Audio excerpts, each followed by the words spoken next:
వక్ఫ్ board లాగా సనాతన ధర్మ బోర్డు కూడా కావాలి అని పవన్ కళ్యాణ్ గారు నిన్న మొన్న ఒకటి లేదు చాలా రోజుల నుంచి అన్నారుగా. అభ్యర్థించారు.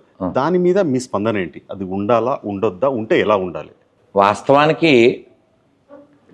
దురదృష్టకర విషయం ఏంటంటే మన దేశంలోనే మనం బోర్డులు కావాలని కోరుకోవాల్సిన స్థితి రావడం. ఎందుకు పవన్ కళ్యాణ్ అడిగారంటే ముస్లింల యొక్క భూముల గురించి ఒక లెక్కాపత్రం అజమాయిషీ ఉంది. ఖచ్చితంగా దీన్ని పవన్ కళ్యాణ్ని మనం సమర్థించాలి, దీనికోసం ప్రభుత్వాన్ని అభ్యర్థించాలి. Board should be formed.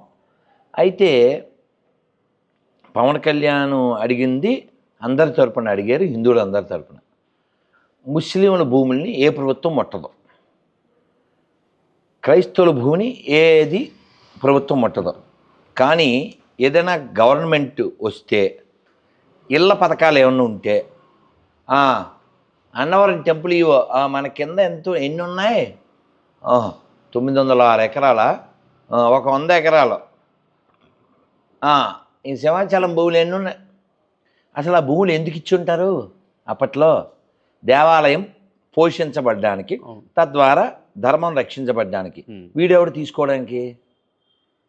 ఇంకోటి, ఎప్పుడైనా ఈ నక్సలైట్లు లేదా కమ్యూనిస్టులు వీళ్ళు ఎవరైనా ఒక భూమిని ఎవరికైనా పంచిపెట్టారా? లేదు.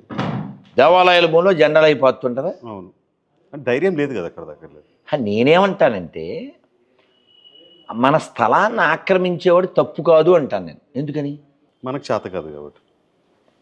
నేనేమంటా అంటే ధర్మం విషయంలో హిందూసు ముస్లిమ్స్కు ఉన్న డెడికేషన్ కలిగి ఉంటే అన్ని దరిద్రాలు పోతాయి. మీరు చూడండి, మొన్న ఏదో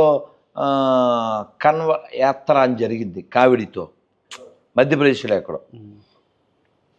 అతను ఎవరో లారీ కింద పడిపోయాడు. ఆ యాత్రకి ఏదో బ్యాడ్ నేమ్ తెద్దామని వాడు ప్రాణత్యాగం చేశాడు. అది డెడికేషన్. వాడి బ్యాడే, వాడి ఇంటెన్షన్ బ్యాడ్, కానీ వాళ్ళ దృష్టిలో దట్ ఫెలో రీచ్ గాడ్. మీకు ఎదుగుతుందా? మనోడు రే వదవా సరే కూర్చో అన్నాను అనుకో, గురువుగారు నన్ను తిట్టారు, నేను ఇంకా రాను అంటాడు. ఓ తిట్టు కూడా పడ్డా, పొద్దున్నీ 3 సార్లు అట్లు తినేస్తాడు. అన్నీ ఉచితంగా కావాలి, గురువుగారి దగ్గర నుంచి అన్నీ కావాలి, free free free free. But ఓ తిట్టు కూడా తినకూడదు, వీడు నొప్పి వచ్చేది.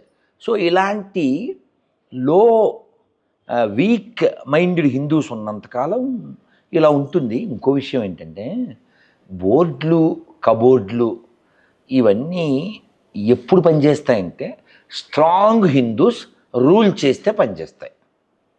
ఇప్పుడు ఉత్తరాఖండ్ అక్కడ పెద్దది కట్టేస్తున్నారు మసీదు. సో అక్కడ ఉన్నటువంటి సీఎంకి దమ్ముంది కాబట్టి ఆపాడు.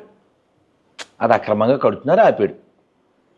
ఇప్పుడు ఇక్కడ సీఎం రేవంత్ రెడ్డి గారు పెద్దమ్మ గుడి స్థలం, అంతకుముందు ఏదో అది కూడా చేసాం మేమే, హెచ్సి తిందామని ఏదో ప్రయత్నం చేశారు. సో కోర్టులు వేయడం వల్ల అది ఆగిపోవాల్సి వచ్చింది. సో ఇంకో ప్లాన్ ఇది చేశారు. సో కోర్టు త్వరలో దీన్ని పట్టించుకుని దీనికి ముగింపు పలకాలని నేను కోరుకుంటున్నా. సో విషయం ఏంటంటే మొన్న హేమంత్ బిస్వా అస్సాం సీఎం స్పష్టంగా మైక్లో చెప్పాడు. ఏమని? ఎవడైనా భారత్లో ఉండి పాకిస్తాన్ జై అంటే కాల్ నరికేస్తా అని చెప్పాడు. సరిపోదా? ఎంత డేర్నెస్ ఉండాలి కదా. పాకిస్తాన్కి జై అనే పోరంబోకేదోళ్ళకి ఇక్కడ కాలనీలు కట్టించడం, వాళ్ళకి ఆధార్ కార్డులు ఇవ్వడం, రోహింగ్యాలని కొంచెం జాలితో చూడండి అని అద్దం పద్దం లేకుండా అద్దాలన్నీ మాట్లాడడం ఎలాంటిది అంటారు? అందుకని వాడు బొట్టు పెట్టుకున్నవాడా, చేతికి తాడు కట్టుకున్నవాడా అనేది చూసి మనం హిందూ అనడానికి లేదు. వాడు if he belongs to A party, if he behave like A dog of that party or caste, ఈ నో మోర్ హిందూ. మీకు అర్థమైందా? వాడు ధర్మం కోసం పనిచేయకపోతే వాడు ఏ పార్టీలో ఉంటే ఏంటి, వాడు ఏ బొట్టు పెడితే ఏంటి సార్. కాబట్టి సనాతన బోర్డు రావాలి, అది మంచిది, నో డౌట్.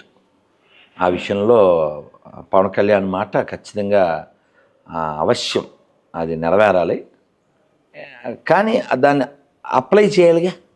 అప్లై చేయాలంటే నీ దగ్గర ఒక పవర్ఫుల్ పీపుల్ ఉండాలిగా. మీలాంటి వాళ్ళు ఉన్నారు కదా దాన్ని సపోర్ట్ చేయడం. కోర్స్ మేము ఉన్నాం, కానీ పెరగాలి, ఇంకా పెరగాలి, వాయిస్ పెరగాలి, బలం పెరగాలి, హిందువులుగా జీవించాలి, ధర్మం కోసం జీవించాలి. అవన్నీ జరుగుతాయి. ఇప్పుడు ఎవరైతే ముస్లిమ్స్ క్రైస్తవులని భావించబడుతున్నారో వాళ్ళు హిందువులే, but they forget the roots.